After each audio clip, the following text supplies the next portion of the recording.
Hi, and welcome to my podcast, Life and Purpose, with me, Wanjiko Kerry.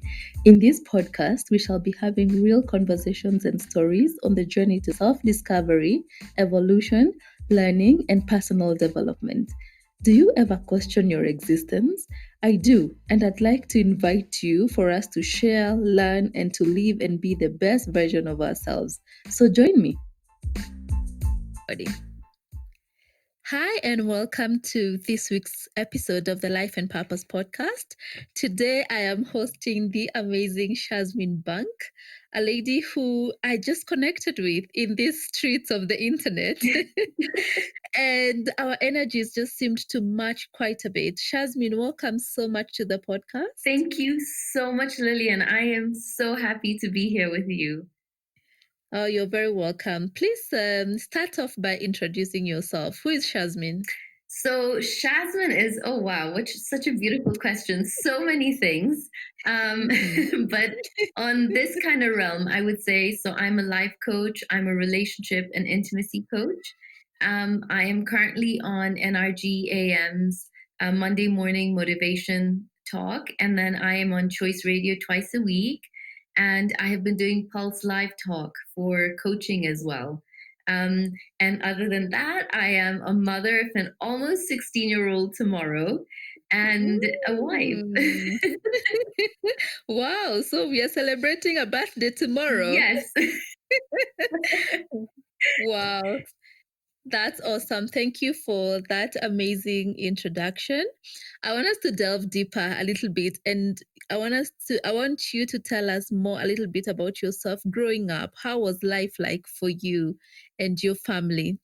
Good question, Lillian. So I grew up in, like, the typical Indian family, very, culturally involved in the community. My parents were, their names were pretty high up in the mosque that they used to go to. So I had, like, I would say, a very sheltered upbringing, but a very soft, beautiful upbringing where we were really allowed to be who we were. And I grew up watching a bit of a toughness between my mom and dad, actually. So from a young age, I always had this thing inside of me that, I want a beautiful family and I want a marriage that worked. And so watching the dynamics of my parents really helped me from a young age actually understand who I wanted to be as a woman in my marriage. But I sort of grew up feeling that I really didn't fit in, if that ever makes sense. I felt like I didn't fit in with my friends in the norm. I never drank alcohol. I never tried smoking. So I just sort of felt like I couldn't go along with a lot of the things my friends were doing. I loved to read, and I was reading books that, I couldn't talk to anybody about because they'd make fun of me. So I think from a young age, I was really into, like, a different road in life, and I knew life would be really different. I just didn't know when that was going to happen or how that was going to happen. But I also grew up with a bit of a tougher relationship with my mom. So I think as a girl, like a young girl, you're always craving and looking for validation from, like, that one area of your life. So I think that's a relationship that challenged, moved me, and pushed me in a lot of ways. Like, it's had me, if I could say, depressed. I've been suicidal when I was younger. I don't know, like, I just sort of had, like, the whole world spinning in one direction, and I felt growing up I was spinning in a completely different one. So that kind of was like my childhood. I sort of felt like I was the one patching my mom and dad up a lot. Oh So, dear. yeah, so I feel like I've sort of taken that role on from a really, really young age. Wow. And would you say that's made you mature faster? It definitely did. Like, I feel it definitely did, because I would have friends that I wouldn't hang out with, but every time people somehow had a problem, it would be go to Shazman to solve. And then I know a lot of people, like some of my mom's friends, I would read these books and then want to try out these techniques. And I would get my mom's friends when they come home to sit, and I'd take them through, these meditative journeys of healing and body healing and cellular healing. And I was so into Deepak Chopra when I was like 13 years old. And So like I would do like a lot of this stuff. And I remember my parents would always be like, she's sort of like self-contained. I would say like probably grew up as a really happy, outgoing introvert, if that even makes sense. Where you're so comfortable to be with yourself. Yeah. So that kind of was like me, till about 18. Yes, and we are getting there. You turn 18, young adult, full of life. Already you are way ahead of other people in the curve. And then something happens. Take us through that period of your life. So that was so interesting because I had pretty much met the love of my life when I was a lot younger. And so I was pretty active with him at that time. He was 12 years older than me. Um, and then suddenly I'm getting ready to sit the last set of my A level exams, and I'm looking forward to going to university in 5 or 6 months. And that's when I found out that I was pregnant. And we just couldn't pinpoint why I was sick and throwing up and having such a hard time for the 3 months. And my mom took me to the doctor, and we went to go have this ultrasound done. And I'm staring at the screen, and I'm waiting to see like an ulcer or something crazy that's erupted. And then suddenly there's this little heartbeat, and it's like we hear this sound and we can see this movement, and there is a fully grown, like hands and head and feet baby that I'm staring at 12 weeks in the scan. And I mean, that was like the turnaround of teenagehood for me completely. So life changed. I mean, in a matter of minutes and seconds and weeks, everything changed for me completely. So obviously, I went home, and my parents were like, you're pregnant, and what are we going to do? And the initial reaction at first, after everybody calmed down, was like, look, you're 18, you got your whole life ahead of you. Abort the baby and go ahead, and we'll send you to London and go and study. But I guess it was like growing up, always feeling something was going to be different for me, kind of now mattered in this moment, because it was like this moment now that I knew this is why I was different, and I wasn't going to abort this baby, and I was going to have this baby. And I remember being so crystal clear about it. I never considered abortion. I refused to go down the thought. I was so strong about the fact that I wanted to have this child. And I think it's like when I look at my relationship with my son now, I can see the strength. Like I feel he came to me for a reason. So I understand now my certainty for having him. But it was, I mean, life changed for me immediately in a week. My parents are like, I found out I was pregnant on a Monday, and the week later on a Tuesday, I'm in a wedding dress. you know. I mean, my biggest problem was getting through extended math and trying to figure out how to read all these books and literature. And now, they're filled up a suitcase because I'm getting married, and lives completely changed. I'm a wife. I have a mother in law. I have two twin sister in laws. So life completely changed. I mean, literally in a heartbeat. Wow, that's a lot. Like you are only 18, barely, just trying to figure out what your life is the direction it's gonna take. Exactly. Oh dear. And you start your marriage journey at that point. Hmm. And you're also, hoping to get a baby at that point. So how was that transition between, the time you found out you were pregnant to you actually giving birth to your son? I mean, as soon as I moved in, I remember there was just so much pressure on my husband because he stood up, when they called him home and they were like, she's pregnant. What are you going to do? And he was like, I'll take full responsibility and I will marry her. He was 12 years older. The thing is, he had also just left his job and he wanted to go into being self employed, but he wasn't ready for a wife and a baby in 8 months' time and a hospital bill of, at that time, 300,000 shillings to have a child at Aga Khan Hospital.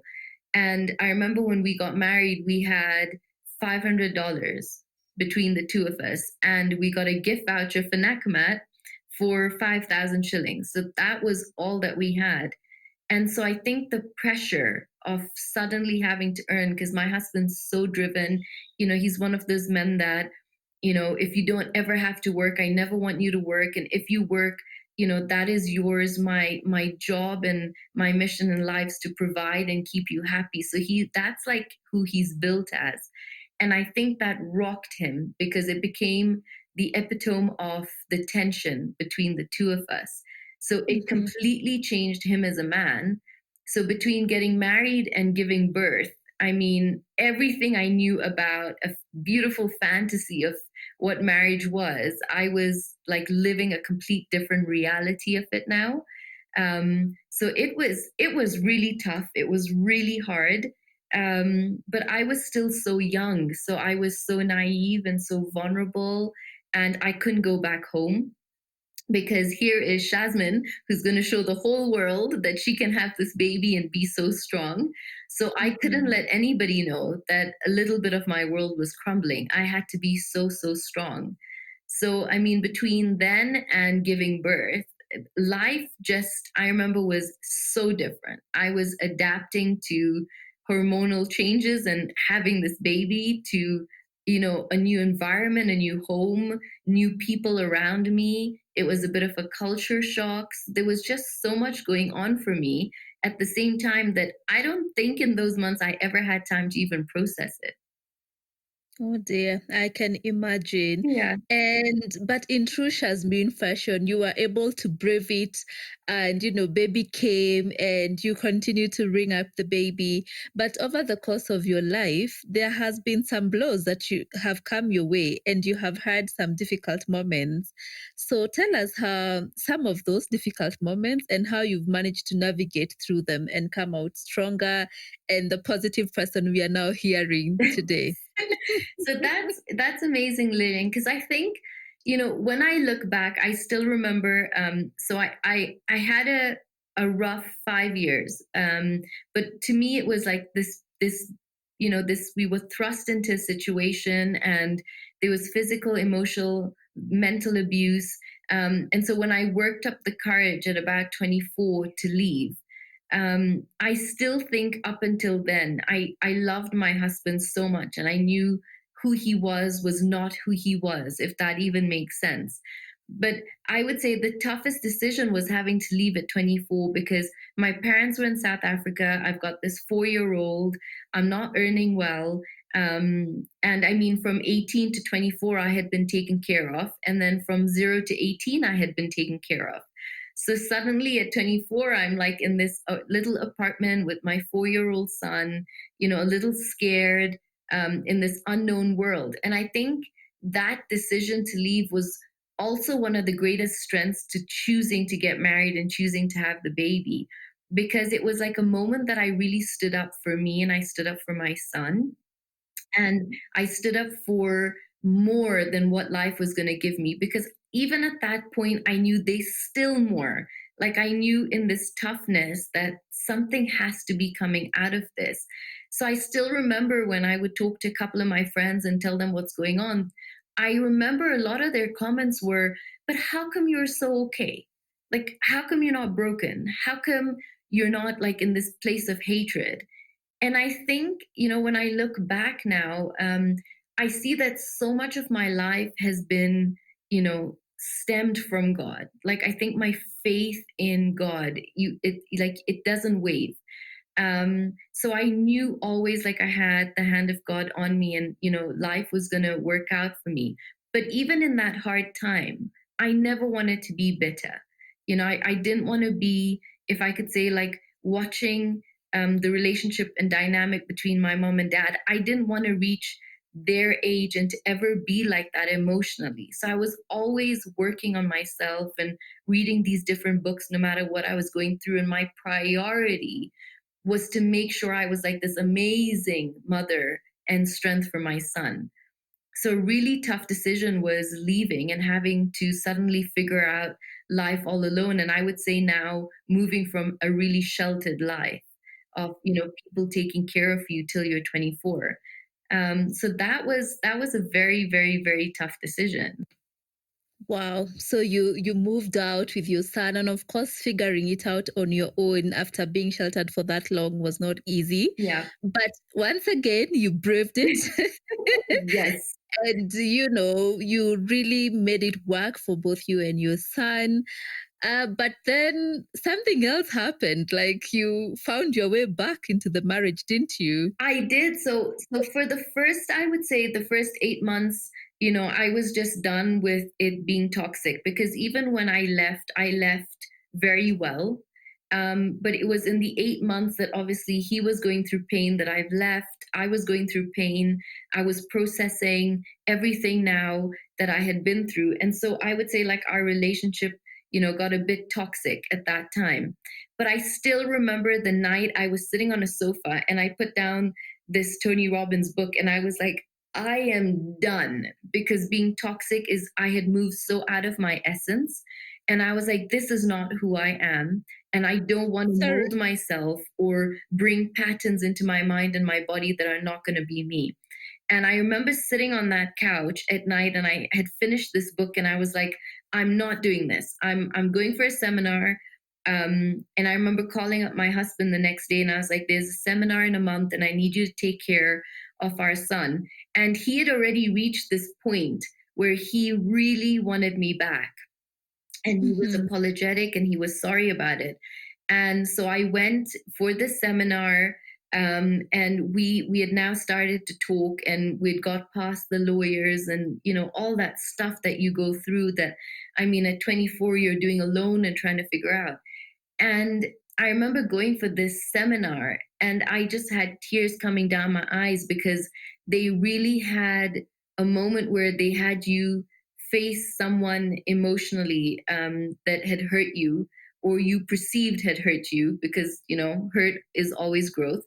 um, Mhm. and so I remember bringing my husband in my mind and having this chat with him about our lives. And in that moment, I just felt so much forgiveness and understanding for our path. And I remember coming back from that seminar, and when I went to pick up my son, he was like, your energy shifted and is really different. And it was from that moment that slowly we started to form this friendship again. So now we've been apart for 2 years, and he was like, can you come back? And I want you back. And so I said, this is what we're gonna do. We're getting divorced. And he was so heartbroken. And I was like, we're going to get divorced because we're going to end the chapter that we lived to begin a new one. And I was like, but I need to know that you have changed. So we're going to get divorced. And then whatever comes up after that, if things don't work out, it's easy for the both of us to have to walk away. Come on, Shazmeen. Yes. Oh my So goodness. I still remember him saying, just promise me, swear to God that after, I give you the divorce, you won't leave me. And I was like, I will never put you in a position to be in power like this. And right now you're giving me a power that I don't want. I'm being sincere and I'm being honest. So I remember when we had gone down to actually sign, um, that we're finalizing the divorce, and he had tears coming down his eyes, and the witness was looking at me like I'm heartless because I was smiling, and my husband's broken and he's crying, and wiping his snot on his shirt that's so wet. And so I Mhm. remember looking at my husband and I was like, but I don't understand why you're crying, because you said that we're meeting for lunch tomorrow. And he's like, I know, but he's like, I'm so scared that you might cancel after I sign. And the witness is looking at the both of us, who is a friend of my husband. And he's like, you're both having lunch tomorrow. And I was like, yeah, we're going on our first date, like to start all over again. All over again. Oh And my goodness. and I still remember the witness looking at Muhammad and look at me, and I was like, I know, I don't know why he's crying. And it was interesting, Lillian, because something I never shared was the night that we signed. I was staying at my best friend's house, and that evening, one of my closest friends called, and she had just watched her daughter get hit, her 13-year-old daughter get hit by a car that was speeding. and she watched her Mhm. daughter fly in the air, land on the floor, and die. And I mean, we had been traveling with this family, and I'd seen this little girl kind of grow up.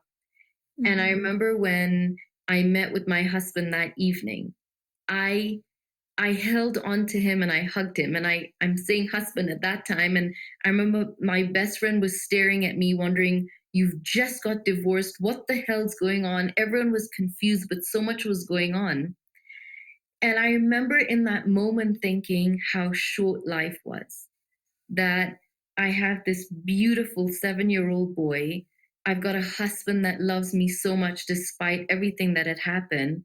And here I'm watching a really close friend deal with the loss of her 13-year-old daughter. And I remember in that moment thinking, I will never take life for granted. And I mean, that was like, I think the glue that just fixed my husband and I. And so we dated for the next year. um, Mhm. I don't think he missed a lunch sincerely for the next year. And he brought me roses almost every single day that I would give the receptionist at work and all my friends, because I just had so many flowers at home. And so we dated and we healed and we spoke, and we decided that when we're getting back together, the crucial thing was to never bring the past up again. Like, we needed to deal with this before we moved in together. And so we went through so much healing. And I was working in real estate at that time. And I promise you, Lillian, the people who'd come in for real estate would end up asking me for life advice.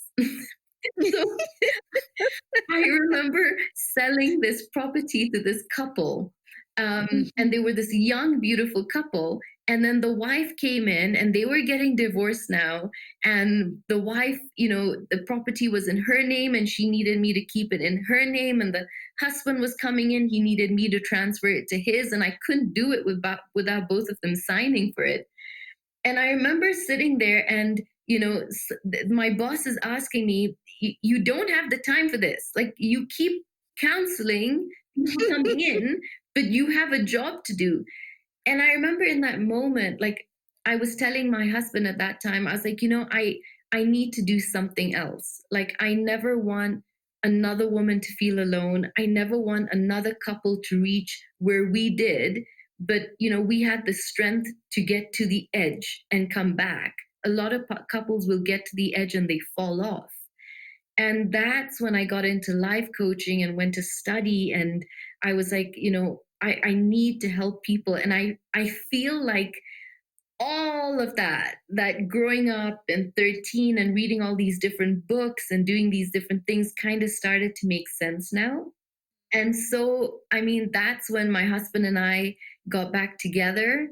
And, he asked me to move back in, and, we got a beautiful apartment, and, our lives came back together. But the biggest thing for me in all of that was being so aware of my son, because I saw him become very protective because we had been close from the minute he was born. Like, I always tell, like, almost every day I'll be like, "Jabron, you're my best friend," and he'd be like, "Mom, you're my best friend." And it's kind of like, how we say I love you, and one of the things we say to each other. And I remember being so conscious that this is a child and I don't want this boy to suffer. And I can see he's already being very protective, and taking on a role that I don't think a 5, 6, and 7 year old should have to take. And so I remember when we got back in as a family, we sat on the couch and my son was so happy, and, he was like over the moon that we were back together. And I had so many friends skeptical and worried that I had just made the biggest mistake, but they didn't date my husband for the last year. It was amazing. I did. so Yeah. so that's kind of like where we ended up then. Wow, so beautiful how very difficult relationship ended up being so beautiful, but that only happened after healing and you taking time to actually, dig deep and see what things were ailing the relationship, but also yourselves as individuals. Yeah, and I think the biggest thing that I've learned is, so often we look for forgiveness, or, we look like, I'll forgive him. And if I forgive him, I'll heal. But my biggest breakthrough was the forgiveness that I actually needed was from him, because I had also blamed him and put him through so much. So the healing came in asking for the forgiveness from him, because I never needed to forgive him. Everything was perfect the way it had to be. And I always thought that because I love God and I trust him so much and I won't miss a prayer a day, if in order for me to be upset about the problems that life throws my way would mean I have to be upset with God, because he knows that he gives me the problems that are perfect for me to grow, but I can't see where they'll benefit me or when they will, but I have to be able to trust. So, really asking my husband for that forgiveness, I still remember it broke him, because he never felt that I needed to have ever asked. He felt it was him in that position. So suddenly our relationship moved where we were both trying to outdo the other. It's like, I love you, and he'd be, I love you more, and I would have to show I love you more.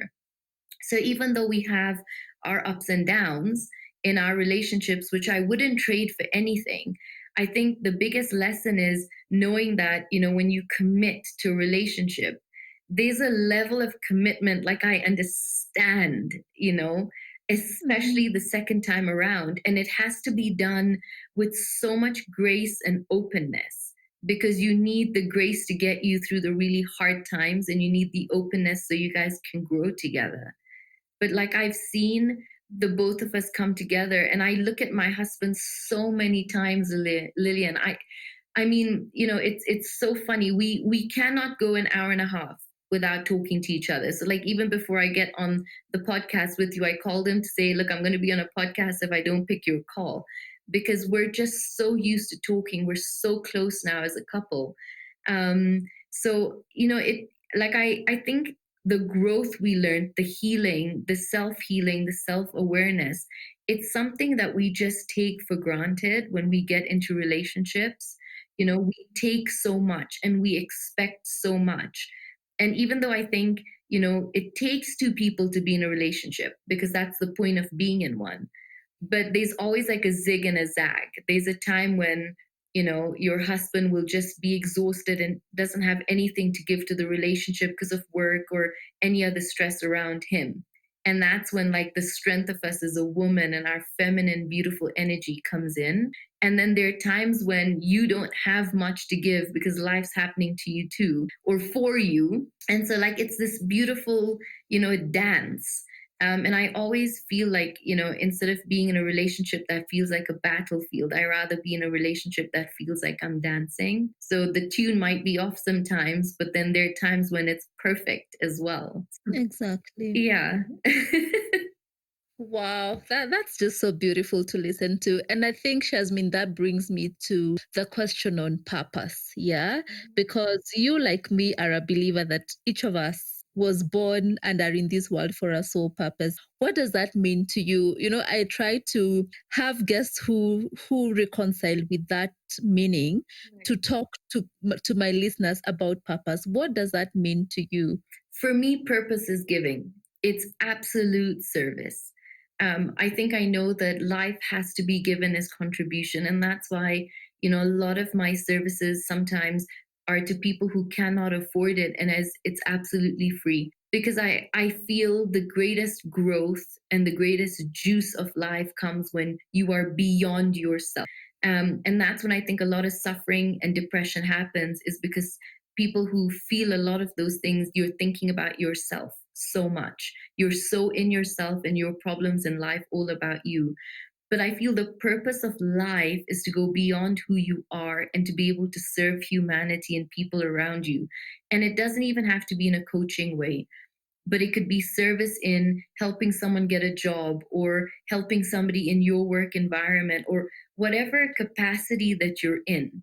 I feel that our purpose of life is to not live this realm of the world that we actually live in. I feel the purpose of life is to just attain a level of really understanding our creation and the creator. So for me, God, prayer, it's just hand in glove. Purpose for me is beyond, it's like we're to a point where sometimes you don't fear death because you know you're living a life that's to give back, and you're so full inside that if anything ever happened, you don't feel, I didn't reach having that house and I didn't reach having that car. It's so beyond all of that. So for me, there's just such a deep spiritual connection that I feel as human beings we miss out on. I think, especially with technology and the world that we're living in right now, we're so detached from who we are as a person. Like you began this podcast with like, who are you? And it's a question that I always ask people because we don't think about it enough. Who are you is a wife and a mother and a daughter, but beyond that, this deep spiritual connection that keeps you alive and lets you feel things and your intuition and your gut feeling, and there's a different realm of the world I believe like we can dive into. But I feel that everyone now, the world has moved into this place of social media and likes and comments and validation from people that you don't even know, and you've forgotten to validate yourself and love yourself and socially connect with the world around you, which is your immediate family and self. So for me, purpose, I would say the purpose of my life is to serve, but to serve to a level that just fills somebody else so much that they want to go out and serve and help somebody else. That's what purpose to me would be. So profound, so profound. And really, you're doing it. I believe you're one of the people I have met who is truly living their purpose. And Thank I you. do agree with you. Purpose is about service. It's something bigger than who we are and the labels we put on ourselves, or these goals, the life goals of, achieving financial well-being and all of that. It's much more than that. And you have said it so, so well.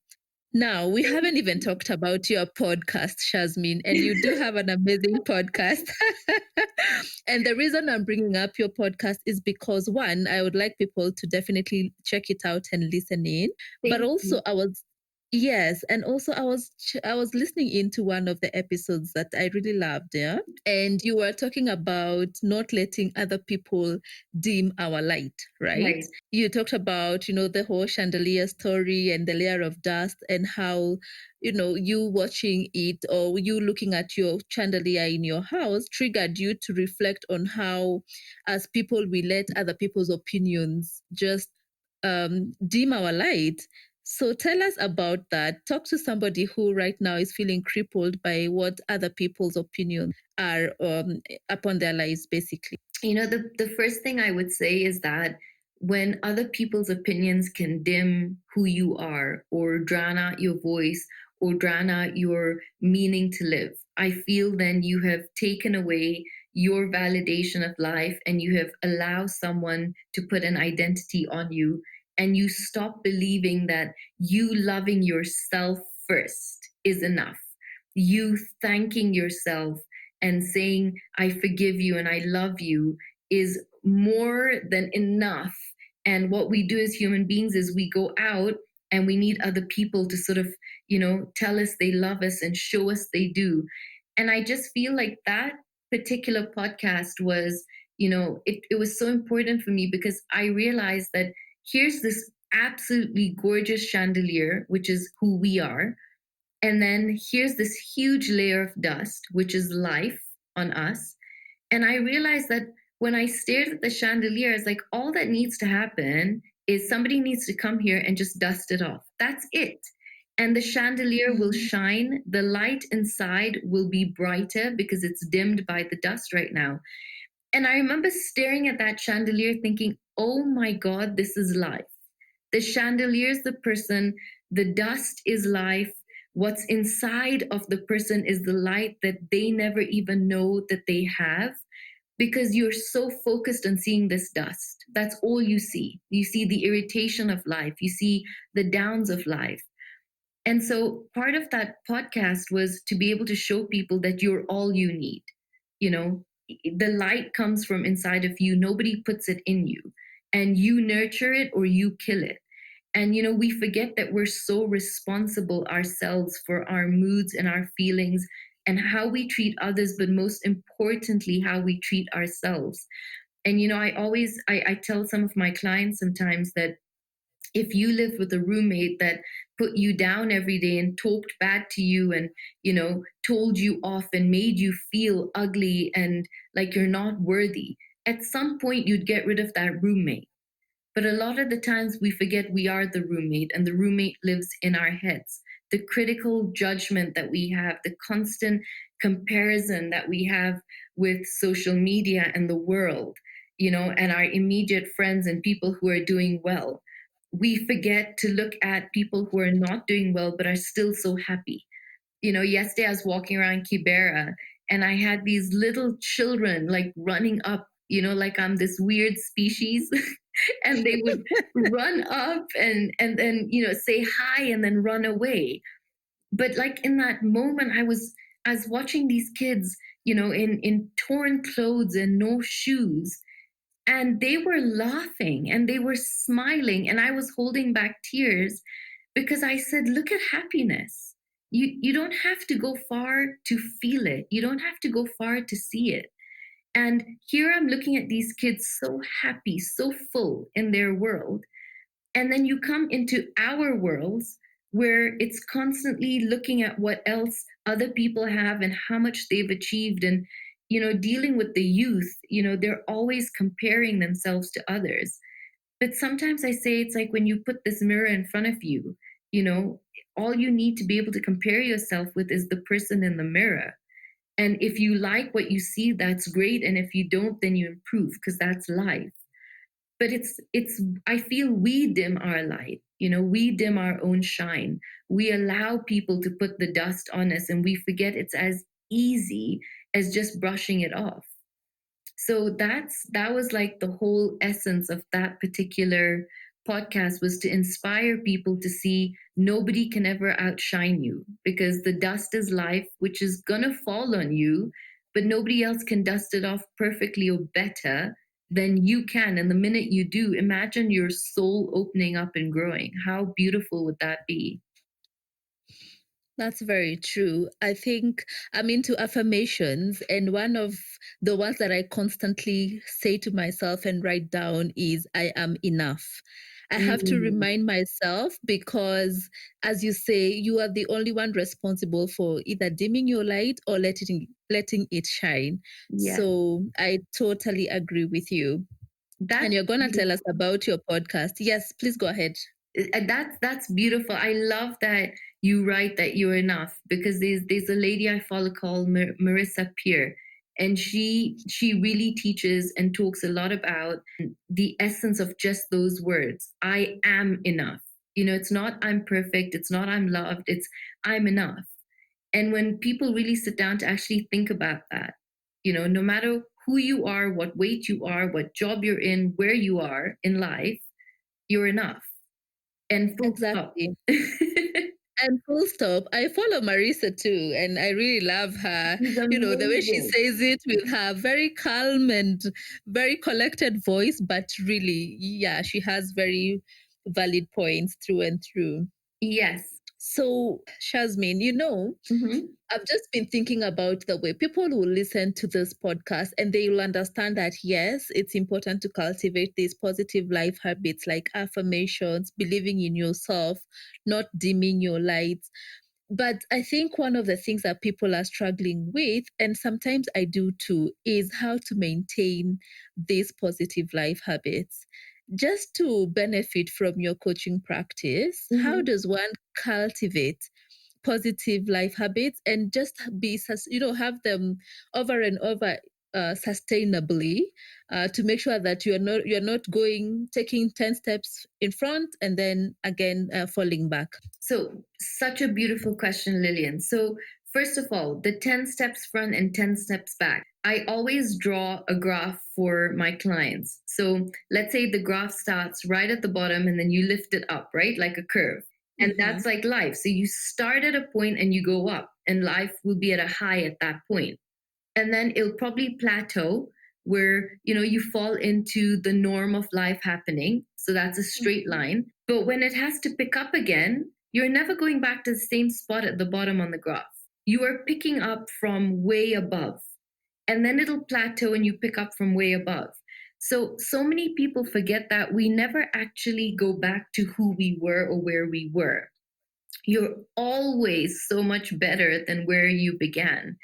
The other thing I always work on is this 90-second rule. And I say keep it tight. And keep it tight because, things will happen in life that throw you off. But we have the power of our mind to master the emotion, because where emotion goes, where energy goes, emotion flows. And so I say, if you can master your emotions, nothing can rock you. And, we are trained, we're conditioned with this 2 million-year-old brain of habit, which is sadness and anger and feeling low and alone, as opposed to the less comfortable feelings of happiness and joy and striving.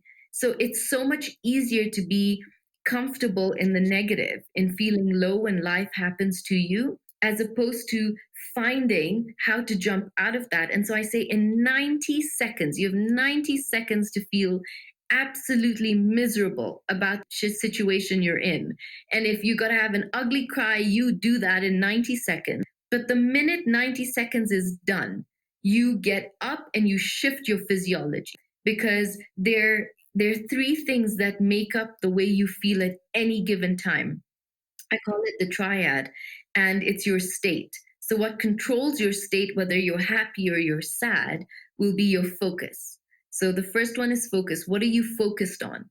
If you're thinking about everything that's wrong, if you have a little bad day or a bad minute, and then you start to look back at everything for the last 8, 9 years in your life that have been down, that's exactly where you'll be. The second thing after that is language. What do you say to yourself? Have we ever stopped to pause for a moment and think about, when we feel sad, what are we saying? I hate this. I never want to be here. I wish I left. My life is over. I hate my life. Nobody cares. What are we saying to ourselves? What language are we using that we're putting into number three, physiology? So it's focus, language, and physiology.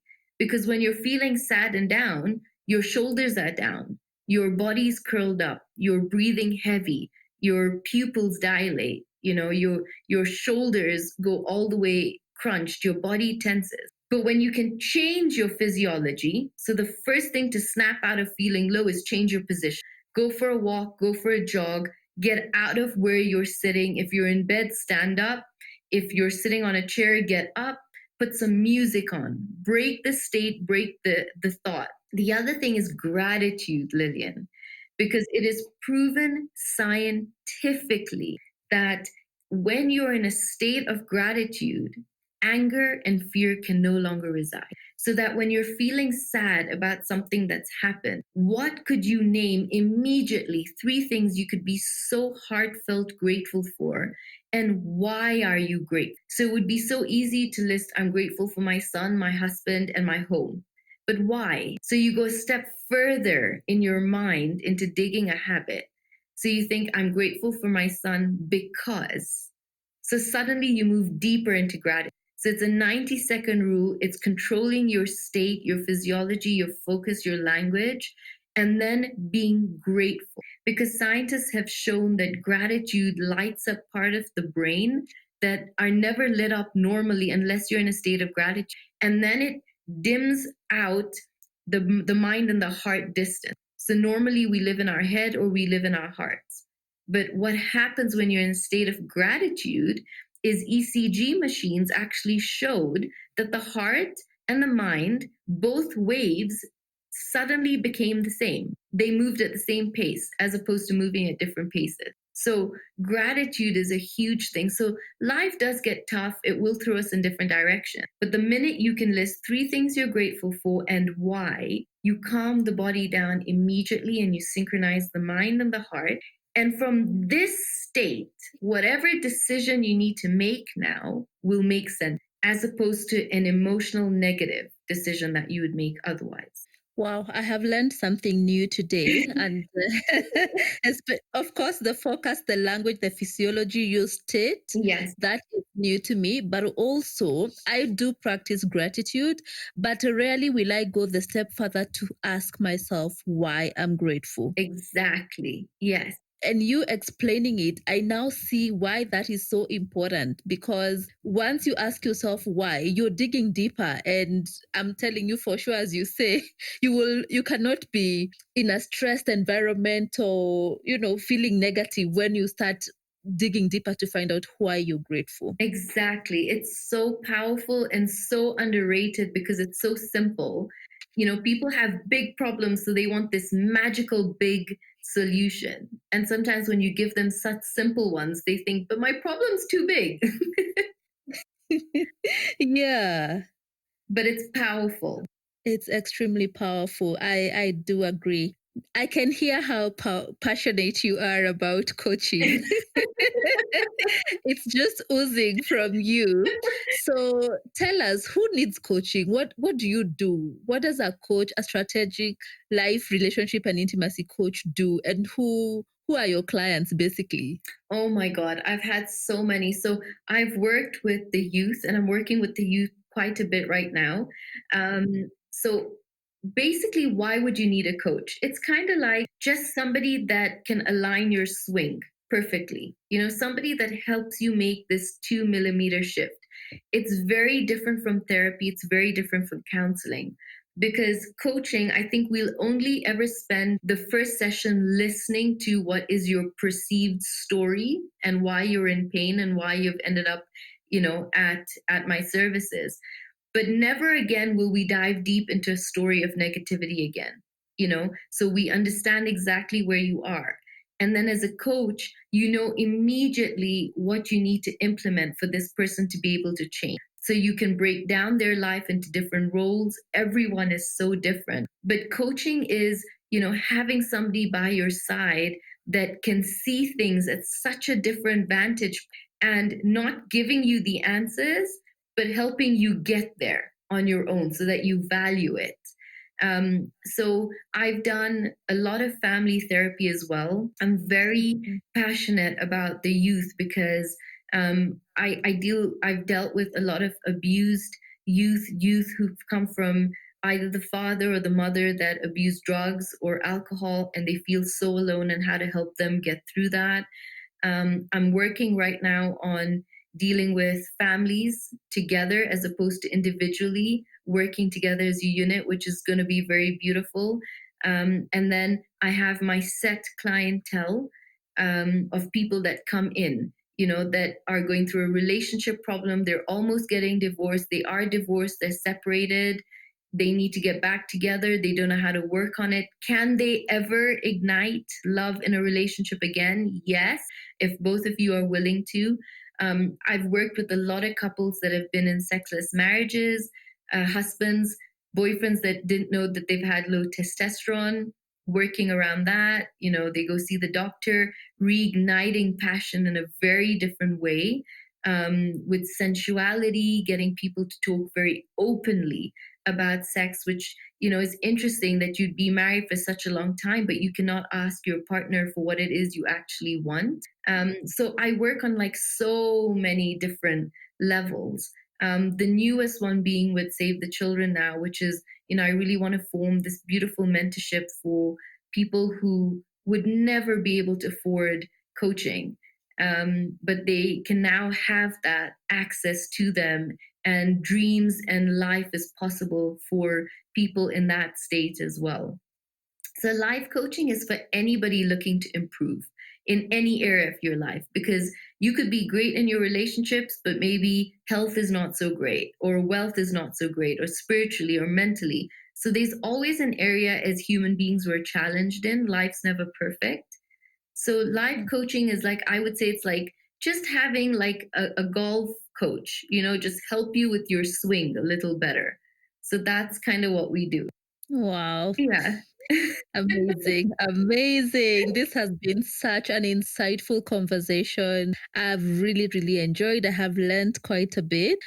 Please tell my listeners where to find your podcast, what it's called, what you talk about. So you can find me on Instagram at Being Real Now, and I've got a link there that goes to Buzzsprout.